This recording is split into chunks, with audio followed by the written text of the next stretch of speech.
우리 옆에 분들 바라보시면서 하남 미소로 이렇게 인사하겠습니다. 하나님이 역사하시는 밤입니다 라고 인사하시기 바랍니다. 네, 하나님이 역사하시는 밤입니다. 어느덧 12월이 되었습니다. 가는 곳마다 크리스마스 캐롤이 들려오고 또 올해 거리 트리와 장식들은 유난히 더 화려해 보입니다. 우리 교회 로비에도 아름답게 꾸며진 트리가 세워져 있어 성탄의 계절이 다가왔음을 느끼게 합니다. 세상은 성탄의 분위기로 가득합니다. 크리스마스가 다가오고 있습니다. 신나시죠? 기독교 전통에서 성탄절을 기다리고 준비하는 시기를 대림절이라고 부릅니다. 보통 성탄절 전 4주간을 지킵니다. 예수 그리스도의 탄생을 기념하고 동시에 다시 오실 주님을 소망으로 기다리는 기간입니다. 초림의 아기 예수가 오시기까지 이스라엘 백성이 긴 침묵의 시간을 보냈듯 우리 역시 주님을 맞이할 마음의 길을 준비하는 시간입니다. 이 대림절의 색은 여러분 여기 보시는 것처럼 보라색입니다. 회개와 기다림, 영적 정비를 상징합니다. 비록 우리 교단에서는 대림절을 공식적으로 지키지는 않지만 성탄절의 의미를 더 깊이 묵상하고 또 내 마음의 자리를 살펴 정비하는 귀한 기회가 됩니다. 오늘 말씀을 통해 지금 우리의 마음과 삶은 주님의 오심을 준비하고 있는가 돌아보고 주님을 맞이할 길을 새롭게 준비하는 그런 시간이 되면 좋겠습니다. 오늘 본문은 이스라엘이 바벨론 포로 생활로 깊은 절망에 빠져 있을 때 주어진 말씀입니다. 그들은 자신들의 죄로 심판을 받았고 하나님의 침묵으로 버림받았다고 느끼고 있었습니다. 그러나 하나님은 그럴 때 그들에게 이렇게 말씀하십니다. 1절입니다. 너희의 하나님이 이르시되 너희는 위로하라. 내 백성을 위로하라. 여기서 위로하라는 단순히 감정적 토닥임이 아닙니다. 죄로 인해 깨진 관계를 다시 붙드시는 선언입니다. 또한 하나님께서 말씀하신 위로하라라는 것은 단지 과거를 덮는 것을 넘어 새로운 시작, 새로운 소망, 미래를 열어주시는 말씀입니다. 이스라엘의 회복은 그들의 준비나 변화 때문이 아니라 하나님의 긍휼의 말씀이 먼저 찾아오신 데서 시작되었습니다. 내 백성을 위로하라. 오늘 말씀을 듣는 가운데 하나님이 주시는 회복과 소망의 말씀이 우리에게도 들려오기를 바랍니다.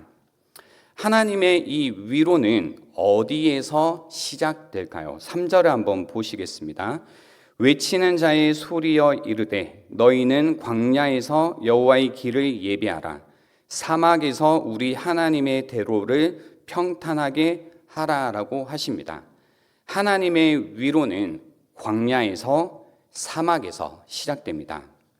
광야는 성경에서 그냥 지리적인 장소가 아니죠. 영적인 상태를 상징합니다. 혼란과 고통, 공허와 막막함, 인간의 연약함과 한계, 무엇보다 하나님의 부재, 이것이 광야의 의미입니다. 그래서 우리의 삶도 때때로 광야와 같을 수 있습니다. 건강이 흔들리고 관계가 무너지고 앞이 보이지 않고 마음이 메말라가는 시간이 바로 광야입니다. 우리 영혼이 메마르고 주님을 떠나 있음을 알게 되는 그 시간이 광야입니다. 그런 광야에서 하나님은 우리를 위로하시며 그곳에서 여호와의 길을 예비하라고 하십니다. 여호와의 길을 예비하라. 고대 근동에서 왕의 행차를 앞두고 길을 닦는 예비하는 관습이 있었습니다. 막 돌을 치우고 굽은 길을 펴고 웅덩이를 메우며 왕의 행차가 지나가기에 합당한 대로를 만드는 작업이었습니다. 길이 준비되는 것은 단순히 통행을 위한 편리가 아니었습니다. 길을 준비한다라는 것은 왕의 영광스러운 통치를 맞이하기 위해 장애물을 제거하고 평탄하게 만드는 작업이었습니다. 그러므로 예비하라라는 단어는 단순한 준비가 아니라 하나님이 우리 삶에 오시도록 방해하는 장애물을 제거하고 관계를 회복하라는 강한 요청입니다. 길을 준비하는 것, 하나님의 통치가 임하는 길을 여는 일이라는 겁니다. 이 길은 어떻게 준비될까요? 4절을 한번 보시겠습니다. 골짜기마다 도드러지며 산마다 언덕마다 낮아지며 고르지 아니한 곳이 평탄하게 되며 험한 곳이 평지가 될 것이요 라고 하십니다. 길이 평탄하게 됩니다. 평탄화 작업이죠. 4절에 보시면 우선 산마다 언덕마다 낮아지며 라는 말씀이 있습니다. 겸손함으로 준비된다는 겁니다. 산은 인간의 교만을 상징합니다. 하나님 앞에서 높아진 마음, 자기의 의, 자만을 말합니다. 우리 삶에는 이런 산들이 있습니다. 고집의 산, 내가 옳다는 산, 성공의 산, 자존심의 산. 그 산은 결국 하나님이 우리에게 오시는 길을 가로막습니다. 우리가 세운 산은 하나님의 영광을 가립니다. 높아진 교만은 하늘을 가리고 하나님의 영광을 보지 못하게 합니다. 이러한 산을 낮아지게 하는 힘이 바로 겸손입니다. 예수님은 우리에게 이 완전한 겸손의 본을 보여주셨습니다. 빌립보서 2장 6절에서부터 8절입니다. 그는 근본 하나님의 본체시나 하나님과 동등됨을 취할 것으로 여기지 아니하시고 오히려 자기를 비워 종의 형체를 가지사 사람들과 같이 되셨고 사람의 모양으로 나타나사 자기를 낮추시고 죽기까지 복종하셨으니 곧 십자가에 죽으심이라 라고 하셨죠. 예수님은 하늘 보좌에서 내려오시고 사람의 모양으로 이 땅에 오셨습니다. 낮아지시고 또 낮아지셔서 죽기까지 복종하신 겁니다. 이러한 겸손이 하나님이 오실 길을 여는 통로가 됩니다. 우리의 삶의 산 결코 낮지 않습니다. 그러나 우리가 낮아질 때 내 삶에 높아진 산은 낮아집니다.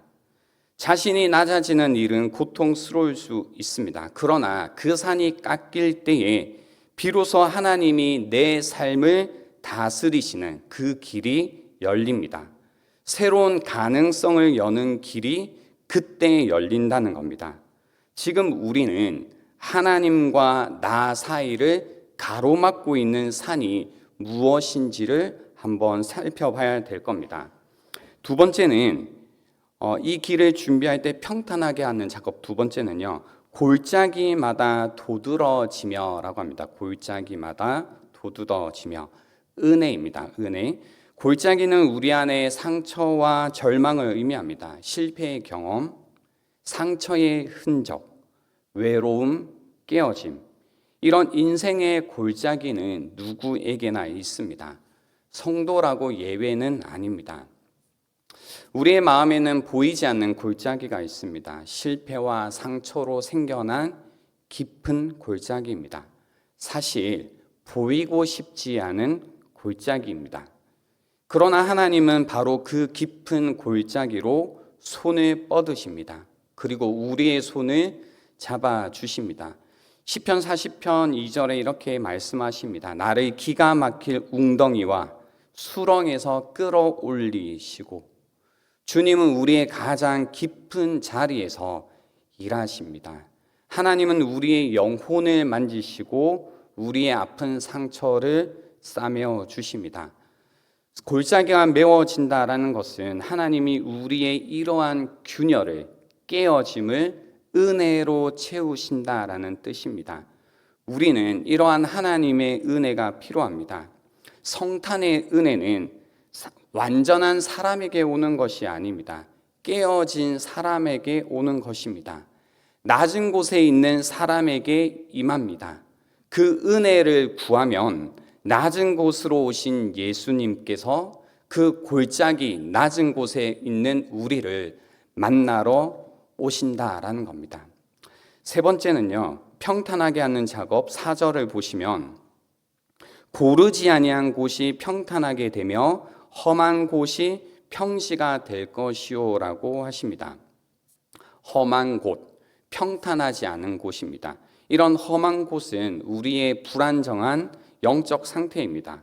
우리의 뜻이 하나님 뜻과 충돌하며 생긴 삶의 혼란, 하나님보다 더 우선순위에 둔 세상이, 용서하지 못하는 우리의 마음이, 말씀보다 앞서 나간 우리의 감정이 우리의 길을 고르지 못하고 험한 곳이 되게 한다라는 겁니다. 그러나 주님이 오시면 그 혼란은 질서를 찾고 무너진 삶은 방향을 되찾습니다. 그러므로 여호와의 길을 예비하라라는 외침은 겸손하게 은혜를 구하고 하나님의 뜻으로 돌아오라는 회개의 부르심입니다. 하나님의 통치가 우리의 삶에 임하도록 우리의 마음과 우리의 삶의 방향을 다시 바로 세우라는 주님의 말씀이라는 겁니다. 하나님이 임하시면 사람의 마음과 인생은 새롭게 정리됩니다. 죄로 인해 왜곡되고 비틀린 길은 곧게 펴지고 상처 입은 마음은 고침받으며 흔들리던 삶은 다시 질서를 찾고 안정을 되찾게 됩니다. 즉 하나님의 영광이 우리 삶에 나타나게 됩니다. 그래서 5절은 우리에게 이렇게 전합니다. 여호와의 영광이 나타나고 모든 육체가 그것을 함께 보리라. 이는 여호와의 입이 말씀하셨느니라 라고 하십니다. 여호와의 영광이 나타납니다. 여호와의 영광, 하나님의 임재와 구원을 드러내는 구약에 있어서 중요한 개념입니다. 하나님의 임재, 하나님의 구원. 그래서 출애굽기 16장에서도요. 광야에서 먹을 것이 없다고 불평하는 이스라엘에게 하나님은 만나와 메추라기를 약속하시면서 그 영광을 나타내십니다. 이 하나님의 영광이 나타난다라는 것은 하나님이 멀리 하늘에 계심을 나타내는 것이 아니라 이스라엘과 함께 하시는 하나님을 보이신 겁니다. 능력과 사랑으로 이스라엘 백성의 삶의 자리에 찾아오셔서 그들을 돌보시고 그들과 함께 하심을 보여주시는 하나님의 영광입니다.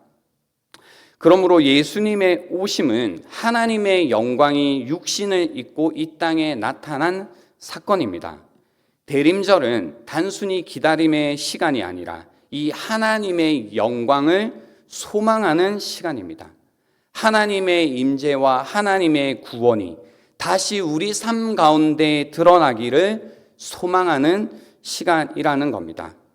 그 하나님의 드러남이 10절과 11절에 보면 이렇게 나타난다고 합니다. 10절을 먼저 보십시오. 보라, 주 여호와께서 장차 강한 자로 임하실 것이요 친히 그의 팔로 다스리실 것이라. 보라, 상급이 그에게 있고 보응이 그의 앞에 있다라고 하십니다. 10절에 보면 하나님은 강한 팔로 나타나십니다. 강한 팔, 하나님의 주권과 능력입니다. 온 세상을 다스리시는 왕으로서 나타나신다라는 겁니다. 왕이신 하나님은 우리의 혼란과 고통 속에서 우리를 강한 팔로 붙들어 주신다는 겁니다. 또한 11절을 한번 보십시오. 그는 목자같이 양떼를 먹이시며 어린 양을 그 팔로 모아 품에 안으시며 젖먹이는 암컷들을 온순히 인도하시리로다라고 하십니다. 10절에서는 강한 팔의 하나님이 11절에서는 따뜻한 팔로 그 품에 안으시고 우리를 돌보신다고 하십니다. 연약한 양들을 돌보듯 하나님은 상처받고 지쳐있는 우리를 품어주신다라는 겁니다. 전능하신 하나님이 우리 곁에 오셨고 그 하나님은 목자처럼 우리를 돌보시고 품으신다라는 말씀입니다. 이제 말씀을 정리하려고 합니다. 그러므로 우리는 우리 안에 있는 교만으로 말미암아 높아져 있는 그 산들을 하나님 앞에 겸손으로 낮추는 시간이 되어야 됩니다.